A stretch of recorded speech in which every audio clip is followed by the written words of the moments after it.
Bonsoir Isabelle. Bonsoir Estelle. Alors vous êtes d'humeur un peu mélancolique et pour cause, Bratsch nous a fait danser mais c'est fini.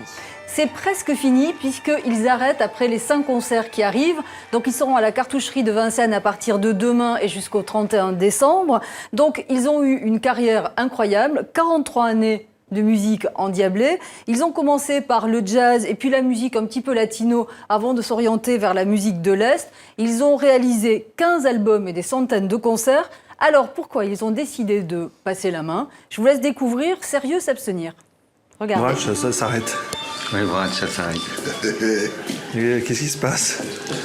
Toutes les bonnes choses ont une fin, quoi. C'est ça. Ben oui, bon, c'est tout. Puis des fois, il faut mettre le mot fin, on sait pas trop pourquoi, mais... Voilà, Si, on sait pourquoi, mais... Il vaut mieux s'arrêter... Avant qu'on nous dise de nous arrêter. Avant qu'on nous arrête. Voilà, donc ils ont décidé de quitter la scène avant qu'on ne les y pousse. Mais quand même, comme ils vont faire les choses bien, ils vont sûrement faire un dernier album avec les enregistrements des 5 concerts à venir. Donc c'est pas une vraie fin. C'est pas une vraie fin. Si, c'est une vraie fin. Ils vont exister après dans les bacs, voilà. D'accord. Alors direction le Louvre-Lens pour une exposition au titre prometteur, Danser, embrasser qui vous voudrait. Ça me rappelle quelque chose. Oui, n'est-ce pas? Alors la comptine parle à tout le monde. Donc cette comptine qui disait « nous n'irons plus au bal, les lauriers sont coupés ». Donc elle a donné son nom à cette exposition au Louvre-Lens. Et le sous-titre est encore plus explicite « Fête et plaisir d'amour au siècle de Madame Pompadour ». Donc c'est tout un programme, oui, quand même. C'est un rien libertin, j'imagine. C'est un rien libertin parce qu'on dit que Madame Pompadour est donc l'auteur de cette comptine et elle l'aurait écrite.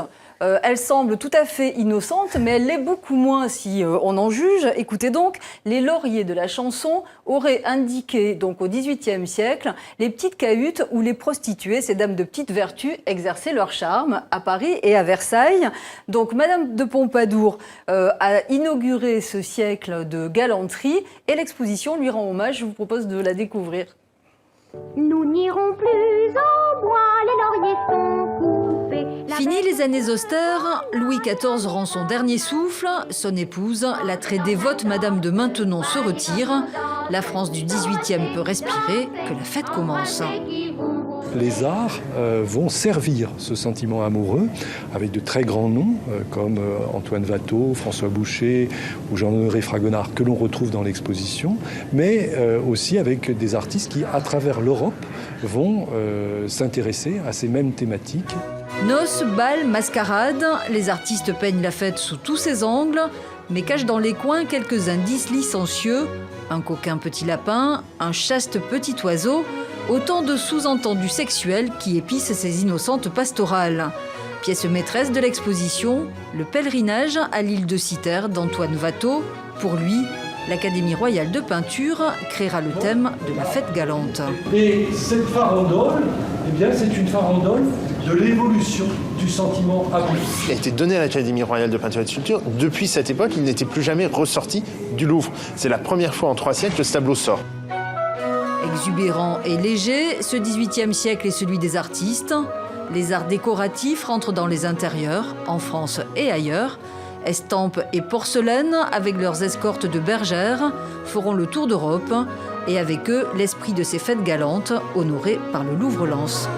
Vous voyez, je ne vous avais pas menti, il ne faut pas se fier à ces innocentes bergères, elles recèlent bien de la malice. Oui, et puis Madame de Pompadour était quand même la favorite de Louis XV, donc on imagine qu'elle avait quelques idées pour le retrouver. On ne veut pas en savoir, et d'ailleurs c'est vraiment le jour pour nous en parler, parce que c'est quand même Noël, donc je vais essayer une habile transition, il paraît que certains sont gâtés, parce que c'est Noël. Parce que c'est Noël. Oui, je vois la transition que vous voulez dire, vous êtes une petite coquine vous aussi.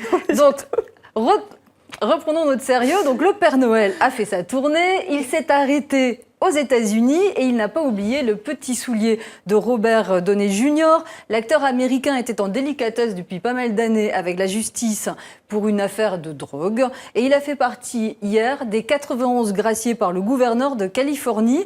Je vous rappelle qu'il avait quand même fait, ce charmant garçon, une année de prison en 1999. Oui, mais la justice a jugé qu'il avait fait preuve de bonne conduite et je suis sûre que c'est bien tenu, Robert Downey Jr. Oui, alors de bonne conduite et de bonnes mœurs, oui, on y croit. Le voilà donc revenu un citoyen comme les autres. Il pourra donc voter à la présidentielle en novembre puisqu'il a récupéré sa carte d'électeur. Oui, et puis souvenons-nous, c'est quand même Iron Man.